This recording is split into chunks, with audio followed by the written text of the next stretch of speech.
Formula ఈ race విచారణ జరుగుతోందంటూ చెప్పుకొచ్చారు ఆయన. అరవింద్ కుమార్ గురించి అనుమతి రావాలి అంటూ చెప్పుకొచ్చారు. డీఓపీటీ నుంచి అనుమతి రాగానే చర్యలు తప్పవంటున్నారు ముఖ్యమంత్రి రేవంత్ రెడ్డి. మెస్సీ ఈవెంట్ పూర్తిగా ప్రైవేటు కార్యక్రమం అంటూ చెప్పుకొచ్చారు ఆయన. తాను గెస్ట్ మాత్రమే అన్నారు ముఖ్యమంత్రి రేవంత్ రెడ్డి. ఫుట్బాల్ ఆడించాలని తన మనవడిని తీసుకువెళ్ళా అంటూ చెప్పుకొచ్చారు. అంటే ఇటు పిల్లల్లో కూడా చైతన్యం నింపేందుకు కావచ్చు, లేకపోతే వాళ్ళ అవగాహన తీసుకొచ్చేందుకు, లేకపోతే స్ఫూర్తిని నింపేందుకు తన మనవడిని తీసుకువెళ్ళాలంటూ చెప్పుకొచ్చినట్టుగా తెలుస్తుంది. ఫుట్బాల్ ఆడించాలని తన మనవడిని తీసుకువెళ్ళాలనుకుంటూ చెప్పుకొచ్చారు ముఖ్యమంత్రి రేవంత్ రెడ్డి. మేం పబ్బులు డబ్బులు చుట్టూ తిప్పలేదు అంటూ కూడా సెటైర్లు వేశారు ఆయన. దానికి సంబంధించిన బ్రేకింగ్ న్యూస్ చూస్తున్నారు. కొద్దిసేపటి క్రితం ముఖ్యమంత్రి రేవంత్ రెడ్డి చిట్చాట్ నిర్వహించారు. ముఖ్యమంత్రి రేవంత్ రెడ్డి చిట్చాట్కు సంబంధించిన బ్రేకింగ్ న్యూస్ చూస్తున్నారు ఆర్టీవీ స్క్రీన్ మీద. ఫార్ములా ఈ రేసు విచారణ జరుగుతోందంటున్నారు ముఖ్యమంత్రి రేవంత్ రెడ్డి. అరవింద్ కుమార్ గురించి అనుమతి రావాలంటున్నారు. ఫార్ములా ఈ రేసు విచారణకు సంబంధించి అరవింద్ కుమార్కి ఇన్వెస్టిగేషన్ కావచ్చు, లేకపోతే దానికి సంబంధించి పూర్తిగా అనుమతి రావాలి. డీఓపీటీ నుంచి అనుమతి రాగానే చర్యలు తప్పమంటున్నారు ముఖ్యమంత్రి. మెస్సీ ఈవెంట్ పూర్తిగా ప్రైవేటు కార్యక్రమం అంటూ చెప్పుకొచ్చారు. తాను గెస్ట్ మాత్రమే అన్నారు ముఖ్యమంత్రి. ఫుట్బాల్ ఆడించాలని తన మనవడిని తీసుకువెళ్లాలంటూ క్లారిటీ ఇచ్చారు ఆయన. మరి ముఖ్యంగా ఇటు కుటుంబం అంతా ఆ ఫుట్బాల్లో ఉంది, ఫుట్బాల్ మ్యాచ్కి వెళ్ళింది. అంటే ఇటు ముఖ్యమంత్రి రేవంత్ రెడ్డి మనవడు, అలాగే వాళ్ళ సోదరుడి కుమారుడు, ఇలా వీళ్ళు, అలాగే ఆయన సన్నిహితులకు సంబంధించిన ఆయన సన్నిహితులుగా ఉన్నవాళ్ళు కావచ్చు, వాళ్ళ పిల్లలు అక్కడ ఉన్నారు. అంటే పూర్తిగా ఇది కుటుంబ కార్యక్రమం లేకపోతే పార్టీ కార్యక్రమంగానే ఉంది తప్ప ఇది కంప్లీట్గా బయట నుంచి ఎవరు అంతగా లేరు అనే kind of version social media వేదికగా వినిపించింది. సో ఈ నేపథ్యంలోనే ఆయన కౌంటర్ ఇచ్చే ప్రయత్నం చేశారు. అయితే తన మనవడి విషయంలో మాత్రం ఆయన క్లారిటీ ఇచ్చారు. ఫుట్బాల్ ఆడించాలని తన మనవడిని తీసుకువెళ్ళాలంటూ చెప్పుకొచ్చారు ఆయన. అయితే దాని వెనకాల కూడా ఒక సదుద్దేశం ఉందంటూ చెప్పుకొచ్చారు. ఇటు తన మనవడిని తీసుకుని వెళ్ళడం వెనకాల ఇటు స్పోర్టింగ్ స్పిరిట్ని ఎంకరేజ్ చేయడమే, పిల్లల్లో స్పోర్టింగ్ స్పిరిట్ని ఎంకరేజ్ చేయడంలో భాగంగానే తీసుకువెళ్ళానంటూ కూడా చెప్పుకొచ్చినట్టుగా తెలుస్తుంది. దాంతోపాటు ఇటు పబ్బులు డబ్బులు చుట్టూ తిప్పలేదు అంటూ కాస్త సెటైర్లు వేశారు. అసలు ఏం జరిగింది డీటెయిల్గా, దాంతోపాటు ఇంకా ఎటువంటి వ్యాఖ్యలు చేశారు, ఇంకా ఏమేమన్నారు, జరుగుతున్న పంచాయతీ ఎన్నికలకు సంబంధించి ఇన్ఫాక్ట్ ఆ రిజల్ట్స్ వచ్చేసాయి. ఆ సంబరాలు జరుపుకుంటున్న తరుణంలో పంచాయతీ ఎన్నికలను ఉద్దేశించి ఆయన ఏమైనా వ్యాఖ్యలు చేయడం జరిగిందా, ఇంకా చిట్చాట్లు ఏమన్నారు, డీటెయిల్గా తెలుసుకుందాం. మా ప్రతినిధి మధు అప్డేట్స్ అందించేందుకు ఫోన్లో జాయిన్ అవుతున్నారు. మధు దగ్గరికి వెళ్ళే ప్రయత్నం చేస్తున్నాను. మధు, ఇంకా ఎటువంటి అంశాలను ప్రస్తావించడం జరిగింది, చిట్చాట్లు ఇంకా ఏమన్నారు ముఖ్యమంత్రి? సమావేశం నిర్వహించారు, మీడియా సమావేశం. తదనంతరం ఇమీడియట్ గా చిట్చాట్ చేశారు. చాలా సంక్షిప్తంగా కొద్దిసేపు ఆయన కొన్ని విషయాలు మాట్లాడే ప్రయత్నం చేశారు ముఖ్యమంత్రి. మొత్తం గ్రామ పంచాయతీలకు సంబంధించినటువంటి విషయం పైన ప్రెస్ కాన్ఫరెన్స్ నిర్వహించిన తర్వాత మీడియా అడిగినటువంటి కొన్ని క్వశ్చన్స్ కి క్యూరియాసిటీ ఉన్నటువంటి కొన్ని క్వశ్చన్స్ పైన ముఖ్యంగా ఫార్ములా ఈ రేస్ కి సంబంధించి ఆయన మాట్లాడే ప్రయత్నం చేశారు. అరవింద్ కుమార్ కి సంబంధించి అనుమతి రావాలి, కేటీఆర్ కి సంబంధించి అనుమతి వచ్చింది, తర్వాత డిఓపిటి నుంచి అనుమతి రాగానే చర్యలు ఉంటాయనేటువంటిది. అరవింద్ కుమార్ ఐఏఎస్ ఆఫీసర్ కాబట్టి డిఓపిటి నుంచి అనుమతి రాగానే చర్యలు ఉంటాయి. దీనికి సంబంధించినటువంటి పూర్తి సిద్ధంగా ఉన్నారు అధికారులు, దానిపైన దర్యాప్తు చేస్తా ఉన్నారు. ఇప్పటికే పలు నివేదికలు ఇచ్చారనేటువంటి స్టేట్మెంట్ చేశారు. తర్వాత ఈ మధ్య కాలంలో జరిగినటువంటి ఫుట్బాల్ ఈవెంట్ గోట్ ఏదైతే మెస్సీ వచ్చారో వాటిపైన మనవడిని తీసుకెళ్లి ఫుట్బాల్ ఆడించారు, తర్వాత ప్రైవేట్ కార్యక్రమం, ప్రభుత్వ నిధులు వెచ్చించారు అనేటువంటి చర్చ జరిగింది. ఈ అంశానికి సంబంధించి కూడా క్లారిటీ ఇచ్చారు ఆయన. అది పూర్తిగా ప్రైవేట్ కార్యక్రమం, నేను కేవలం గెస్ట్ గానే అక్కడికి మాత్రమే వెళ్ళాను, అది నేను ప్రభుత్వానికి సంబంధించినటువంటి ముఖ్యమంత్రి హోదాలో ఏమీ హాజరు కాలేదు, ప్రభుత్వ కార్యక్రమం అసలే కాదు.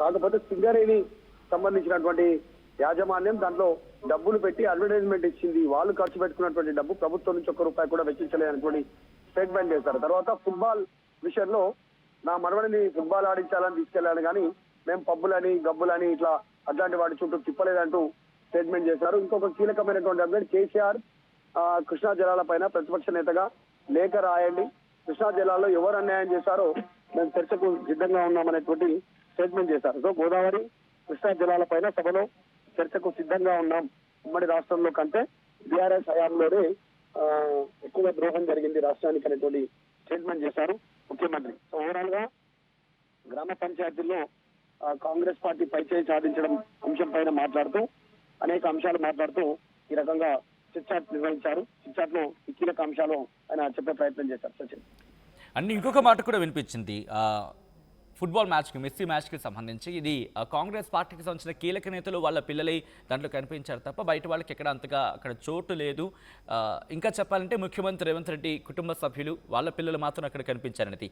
దీనికి ఇంకా ఎటువంటి కౌంటర్ ఇచ్చారు ఆయన? అంటే తన మనవడి గురించి ప్రస్తావించారు, కుటుంబం గురించి ఇంకా ఏమైనా ప్రస్తావించడం జరిగిందా? అంటే రేవంత్ రెడ్డి మనవాడు ఎవరైతే ఫుట్బాల్ మెస్సీతో ఆడాడో ప్రాక్టీస్ సంబంధించినటువంటి కొంచెం ప్రాక్టీస్ రిజల్ట్స్ బయట వైరల్ అయ్యాయో, అధికారం ఒక్కటే మారింది, గతంలో ఏం జరిగిందో ఇదే జరిగింది అనేటువంటిది. గతంలో కేసీఆర్ మనవడు అప్పుడు భద్రాచలానికి తలంబరాలకు సంబంధించి తీసుకెళ్లడము, సెక్రటరియట్ కి సీఎం కాన్వాయ్ లో వెళ్ళడము ఇట్లాంటివి జరిగాయి. అప్పుడు తీవ్రమైనటువంటి విమర్శలు చేశారు అప్పుడు ప్రతిపక్షంలో ఉన్నటువంటి రేవంత్ రెడ్డి కేసీఆర్ మనవడి పైన, కేసీఆర్ కొడుకు పైన. ఇప్పుడు ఏం మారింది? అధికారమే మారింది. ఇక్కడికి వచ్చిన తర్వాత కూడా సేమ్ అదే రిపీట్ అవుతుంది. ఇక్కడ అప్పుడు కేసీఆర్ మనవడు, ఇక్కడ రేవంత్ రెడ్డి మనవడు, అంత తేడా ఏం లేదు అనేటువంటి విమర్శలు వచ్చాయి సోషల్ మీడియాలో. నిజంగా చాలా పెద్ద ఎత్తున విమర్శలు వచ్చాయి. కుటుంబ సభ్యుల సంబంధించినటువంటి ఈవెంట్ లాగా ఉంది అనేటువంటి ఎగ్జాంపుల్. గ్లోబల్ సమ్మిట్ కి సంబంధించినటువంటి విషయంలో కూడా అదే ఆరోపణలు. కుటుంబ సభ్యులంతా కూడా ఈవెంట్ లో పాల్గొనడము, అక్కడికి వెళ్ళడము, వాటికి సంబంధించి ఆరోపణల పైన ఆయన ఈ రకంగా జవాబు ఇచ్చే ప్రయత్నం చేశారు. ఫుట్బాల్ నేర్పిద్దామని, ఆడిద్దామని తీసుకెళ్లారు. పబ్లను, క్లబ్లను మేము చెప్పలేదు అనేటువంటి స్టేట్మెంట్ చేసి ఆయన సంక్షిప్తంగా ముగించే ప్రయత్నం అయితే చేశారు. ఆయన కొంతమంది మీడియా ప్రతినిధులు అడిగినటువంటి క్వశ్చన్ కి. రైట్. మరి ఫార్ములా ఈ రేసుకి సంబంధించి విచారణ విషయంలో ఇంకా ఎటువంటి వ్యాఖ్యలు చేయడం జరిగింది? అంటే కేటీఆర్ గురించి ప్రస్తావించే సందర్భం వస్తూ ఉంటుంది ఫార్ములా ఈ రేస్ అని. కానీ సో అరెస్ట్ విషయంలో ఏమైనా చిట్చాట్లు చెప్పుకొచ్చారా? ఏమైనా మాట్లాడారా ఆయన? ఎగ్జాక్ట్లీ. చాలా రోజుల నుంచి ఈ ఫార్ములా ఈ రేస్ కేసు సంబంధించినటువంటి దర్యాప్తు కొనసాగుతూనే ఉంది.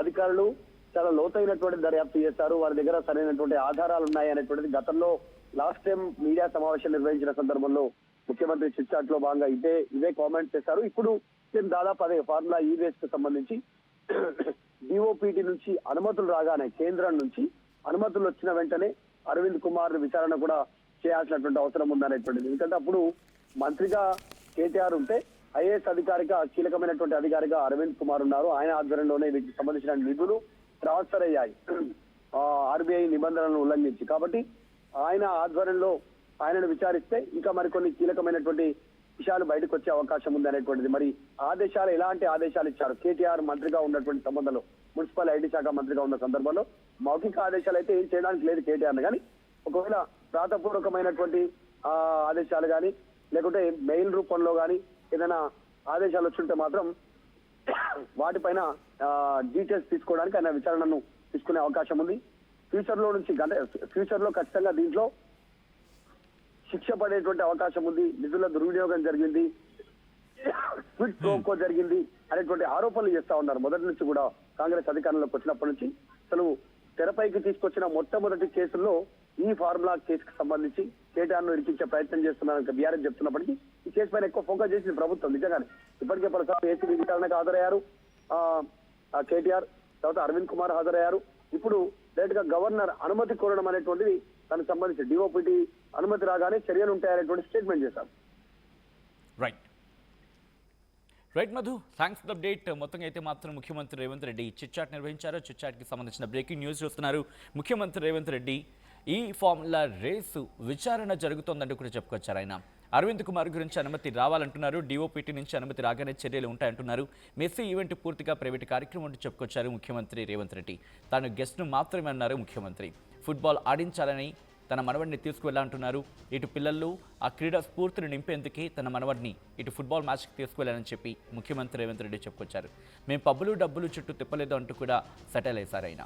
సో ఈ క్రమంలో ఇంకా ఎటువంటి డెవలప్మెంట్స్ ఉండబోతున్నాయి, మరి ముఖ్యంగా ఈ ఫార్ములా ఈ రేస్ కేసు విచారణ ఎలా వెళ్ళబోతోంది, ఇటు మాజీ మంత్రి కేటీఆర్ అరెస్ట్ కాబోతున్నారా, మీరేమనుకుంటున్నారు? కామెంట్ చేసే ప్రయత్నం చేయండి.